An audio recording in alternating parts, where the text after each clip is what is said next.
Bonjour Monsieur Wunsch, mon nom est Agnès Flemal de WSL. Ma question concerne les entreprises. Certaines d'entre elles allaient sans doute déjà mal avant la crise du coronavirus et vont évidemment beaucoup plus mal aujourd'hui. J'en prends pour exemple les compagnies aériennes telles que Lufthansa et Air France, entre autres. La question est de savoir, faut-il vraiment mettre beaucoup d'argent pour les sauver? Ce modèle économique est-il viable? Les gens ne vont-ils pas changer leur manière de voyager? Et ne risque-t-on pas, si nous mettons de nouveau énormément d'argent dans ce genre de société à sauver, ne pas le mettre ailleurs? Autrement dit, est-ce qu'on ne risque pas le syndrome de la sidérurgie, entre autres pour notre Wallonie, qui ne s'en est jamais vraiment tout à fait remise? Merci. Alors, merci Agnès pour cette question. On peut la résumer simplement. Est-ce qu'il ne faut pas être plus sélectif dans l'octroi des aides, monsieur le gouverneur?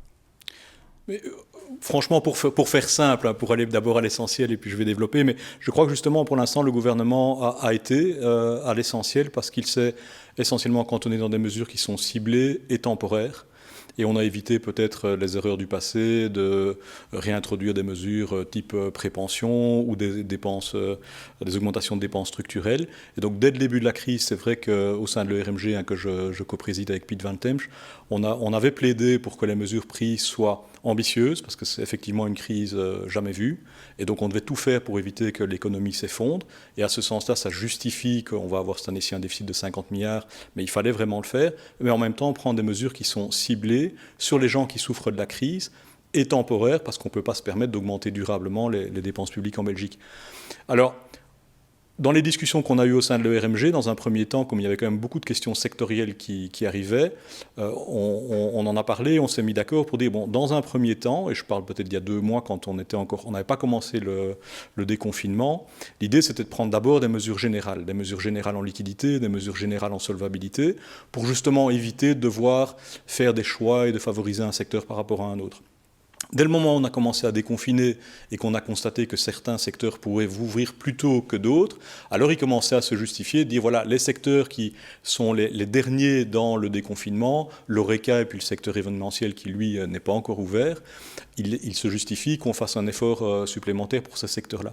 Et puis alors il y a les cas particuliers qui sont des grandes entreprises qui sont en difficulté et où la question se pose, est-ce que l'État doit intervenir?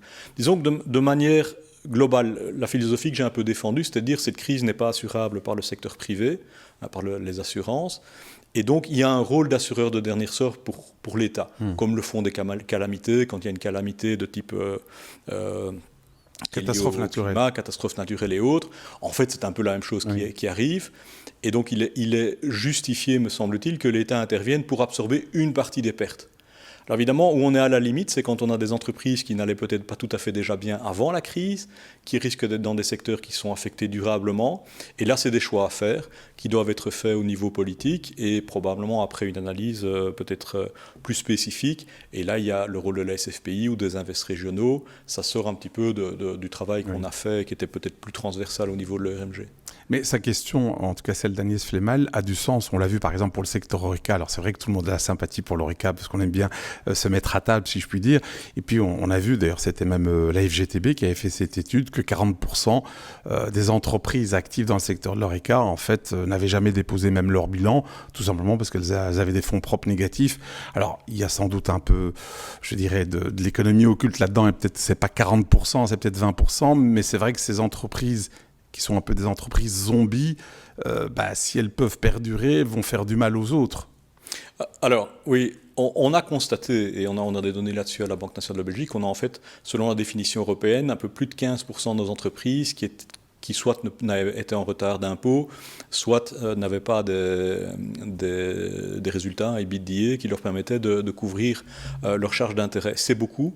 Et effectivement, on peut se poser la question dans quelle mesure est-ce que ça correspond vraiment à la réalité sur le terrain.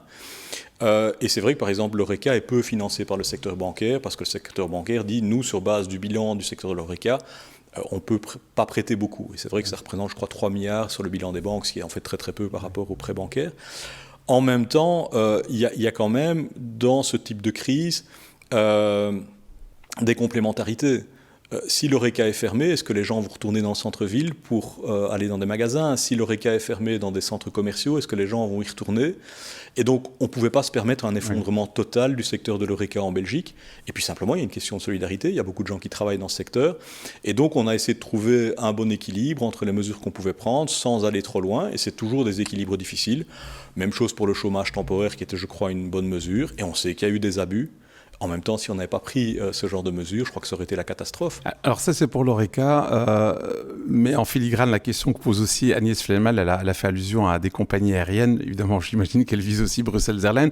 Et là, il y a eu tout un débat en disant, est-ce qu'il faut aider une entreprise dont, c'est vrai, elle s'appelle Bruxelles Airlines, mais les capitaux sont à 100% allemands, et qui, plus est en plus une entreprise par définition polluante.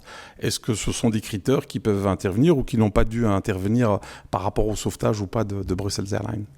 Donc moi, je ne vais évidemment pas m'immiscer dans des décisions politiques sur des dossiers spécifiques.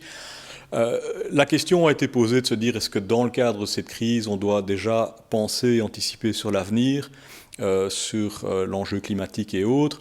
En toute franchise, j'ai une certaine sympathie pour l'idée qu'il faut le faire, il faudra certainement le faire à un moment donné, mais là, on était le nez dans le guidon, on a une crise qui nous tombe dessus, il faut quand même se rendre compte que les ministres y travaillent pratiquement 7 jours sur 7 depuis la mi-février. C'est difficile de prendre du recul, et puis surtout, c'est difficile de combiner un débat de société politique, où on revient très vite sur les sujets qui fâchent en temps normal, avec une gestion de crise. Et c'est pour ça qu'il me semblait très important de, dès le départ, fixer des objectifs. Et les objectifs, c'était, on prend des mesures ciblées, temporaires, ambitieuses sur les entreprises et les gens qui souffrent de la crise. Et donc, quand on a eu notre première réunion de l'Economic Risk Management Group, donc avec Piet van Tem chez les partenaires sociaux, les gens des cabinets fédéraux et régionaux, moi j'ai dit à un moment donné, écoutez, si suite à cette crise, l'un de nous devait recevoir €1, c'était un peu exagéré, c'était symbolique, c'est qu'on n'est pas en train de faire ce qu'il faut. Il y a des gens ici qui vont perdre leur emploi et des entreprises qui vont faire faillite. On doit le limiter au maximum. En fait, on doit faire une sorte de portage. On doit essayer le plus possible, puisque c'est un choc qui, au final, sera quand même, espérons-le, temporaire. On doit essayer le plus possible de prendre l'économie qu'on avait avant la crise Corona et de la sauvegarder pour qu'elle puisse redémarrer après la crise Corona. Et là, je crois que se poser des questions trop existentielles sur « oui, mais là, il y en a un qui ne paye pas d'impôts ou qui n'en a pas payé, il y en a un autre qui est dans un secteur qui pollue, il y en a un autre encore », alors on ne faisait rien. Donc à un moment donné, il faut, je crois, faire des choses simples. Oui, il y a eu des abus à certains endroits. Voilà, mais ça, c'est une situation de crise. En situation de crise, on prend des mauvaises décisions. Il faut essayer de prendre les moins mauvaises.